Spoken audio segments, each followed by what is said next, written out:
Cinéma, avec un documentaire remarqué à la Mostra de Venise, Living in Emergency suit le travail des équipes de Médecins sans frontières en Afrique.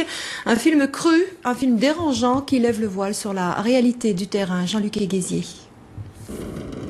Le film Living in Emergency, présenté cette année à Venise, suit 4 volontaires de l'ONG Médecins sans frontières dans leurs interventions au Libéria et dans l'Est de la République démocratique du Congo. Filmé en 2005 et 2006, il restitue une ambiance de chaos où des humanitaires luttent contre la surcharge de travail et les problèmes matériels.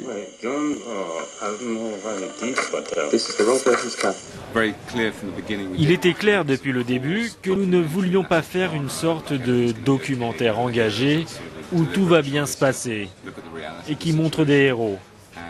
Non, les médecins de MSF détestent ça. Ils ne se voient pas comme ça.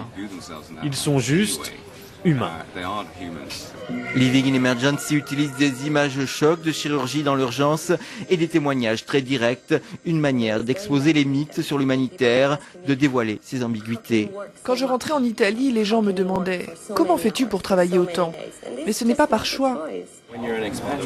Quand vous êtes un expatrié, c'est une position très inconfortable. Vous savez que vous pouvez toujours partir. Vous avez votre passeport, mais vous vivez et travaillez avec des gens qui, eux, ne peuvent pas partir. C'est leur vie, ils ne peuvent y échapper. Le docteur Chris Bracher, un anesthésiste australien, est une figure centrale du documentaire. Il a travaillé 9 ans pour l'ONG, mais avoue l'avoir quitté dans un état d'épuisement physique et moral extrême. Un véritable stress post-traumatique. Tous les volontaires décrivent leur travail comme une expérience extrêmement enrichissante, mais celle-ci se paye souvent au prix fort. On termine avec une image insolite, celle d'une chute de neige au Kenya. Les habitants de ce petit village du nord du pays se sont réveillés mercredi devant un spectacle curieux. La plupart n'avaient jamais vu de neige, sauf à la télé.